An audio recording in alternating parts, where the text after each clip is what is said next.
حضرت مدنی رحمۃ اللہ سے پوچھا گیا کہ حضرت آپ کو معلوم ہے حضرت شیخ الہند رحمۃ اللہ علیہ کی پشت پر نشان کیسے تھے؟ حضرت شیخ الہند رحمۃ اللہ علیہ کو غسل دیا ہے، غالباً مفتی کفایت اللہ صاحب رحمۃ اللہ علیہ، بڑے بڑے لوگ موجود تھے، کوئی ذکر نہیں کرتا کہ حضرت شیخ الہند رحمۃ اللہ علیہ کی پشت پہ نشان موجود تھے۔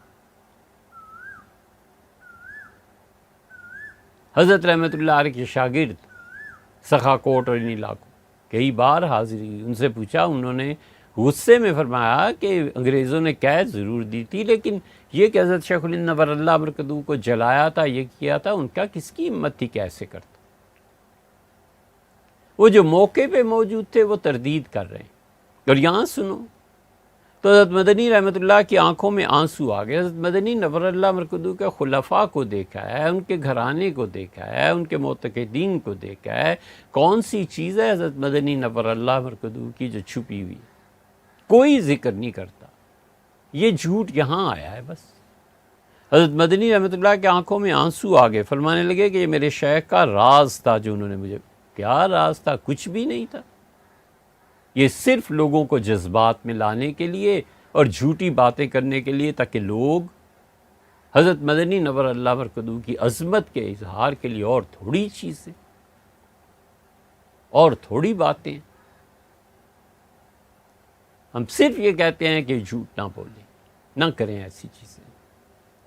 انگریز ظالم تھا، انگریز نے ہندوستان کو برباد کر دیا، قید میں ہمارے مشائخ رحمہم اللہ، سب چیزیں اپنی جگہ پہ۔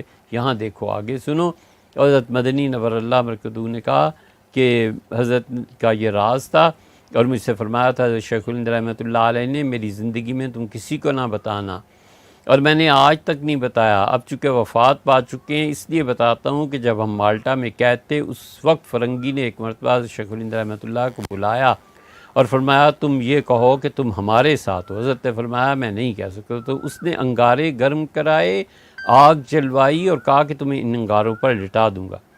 حضرت نے فرمایا میں نہیں کہوں گا۔ انگاروں پر لٹایا گیا، پیچھے زخم ہوئے، بدن جلا، یہ ان زخموں کے نشانات ہیں۔ لٹا دیے گئے تھے انگاروں پہ۔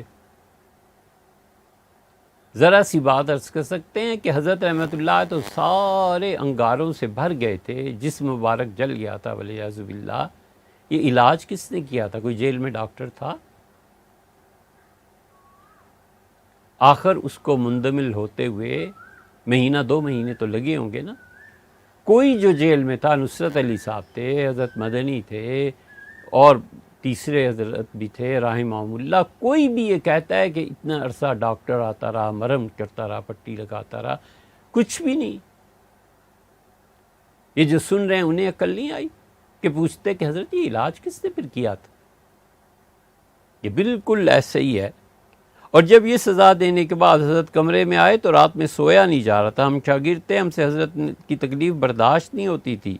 ہم نے عرض کیا حضرت آخر امام محمد رحمۃ اللہ نے کتاب الحیل بھی لکھی ہے، ہیلا تو شریعت میں جائز ہے، جان بچانے کے لیے انسان کچھ بھی کہہ سکتا ہے۔ تو حضرت شیخ الہند رحمۃ اللہ فرمایا مدنی کیا سمجھتے ہو، میں روحانی بیٹا ہوں حضرت بلال کا، میں روحانی بیٹا ہوں حضرت خبیب کا، میں روحانی بیٹا ہوں امام مالک کا، میں روحانی فرزند ہوں امام اعظم کا، میں روحانی بیٹا ہوں شاہ ولی اللہ محدث دہلوی کا، حسین احمد۔ یہ میرے جسم سے جان نکال سکتے ہیں، دل سے ایمان نہیں نکال سکتے۔ یہ تقریریں کیا ہیں؟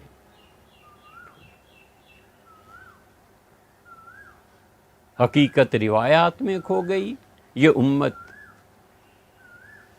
خرافات میں کھو گئی۔ کون ایسی تقریریں کرتا تھا؟ حضرت شیخ الہند نور اللہ مرکزو سے کوئی بھی نقل نہیں کرتا۔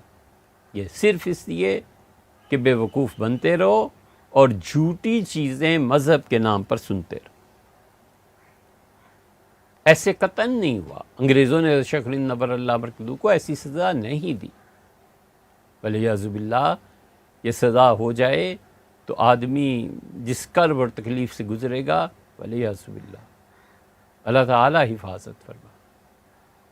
یہ اسی طرح کا جھوٹ ہے جیسے لال مسجد میں ایک مرتبہ کتابوں کا سٹال دیکھ رہے تھے اور ایک صاحب سپیکر پہ واقعہ بیان کر رہے تھے۔ اب تو عرصے سے ان کا نام نہیں سنا کہ انہیں دلی میں قید کر لیا گیا تھا، اور قید سے پھر کس طرح حکومت پاکستان نے چھڑایا، وہ لمبا قصہ بیان کر رہے تھے. اس میں ایک جز یہ بھی تھا کہ وہ جب دہلی میں ہندوؤں نے انہیں قید میں ڈالا تو انہوں نے سرنگ کھودنی شروع کی، اور کہا سرنگ کھودتے کھودتے میں آگرہ پہنچ گیا. آگرہ کی گاڑیاں جو اوپر چلتی تھیں روڈ پہ، اس کی آوازیں سنائی دے رہی تھی. اور اگر یہ پاکستان حکومت مدد نہ کرتی تو میں روڈ توڑ کے باہر نکل جاتا، پتہ بھی نہ چلتا کہ میں کہاں گیا ہوں.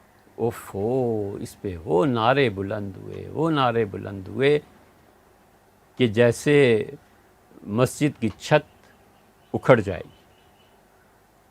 تو ایک دوست تھے، وہ اتفاق سے، وہ تو خیر سننے گئے ہوئے تھے، وہیں مل گئے. تو انہوں نے یہ ساری بات کہی کہ یار اللہ کے دین کے خادم اور مجاہد ایسے ہوتے ہیں، کہاں ہم نے اپنی زندگی گنوا دی. تو جب اچھی طرح وہ بات کر چکے تو ہم نے ان سے پوچھا کہ دہلی کی جیل سے جو آگرہ تک پہنچ گئے تو صرف اتنا بتاؤ کہ جو زمین سے مٹی نکلی تھی وہ کہاں گئی؟ دلی میں ہندو سوئے ہوئے تھے، جیل والے سوئے ہوئے تھے، یہ مٹی کہاں جاتی تھی؟ ٹنوں مٹی نکلی ہوگی نا، اس مٹی کا کیا کیا؟ پہلے تو سوچتے رہے، پھر بہت زور زور سے ہنسنے لگے، کہ یہ تو ہم نے سوچا ہی نہیں. ہم نے کہا نہیں سوچا، اسی لیے تو برباد ہوئے کہ اللہ نے کچھ شعور بھی دیا ہے، عقل بھی دیا ہے. کتاب و سنت پہ لوگ جھوٹ بول جاتے ہیں، یہ تو تھوڑا سا بھی جھوٹ تھا. اس لیے یہ سب جھوٹ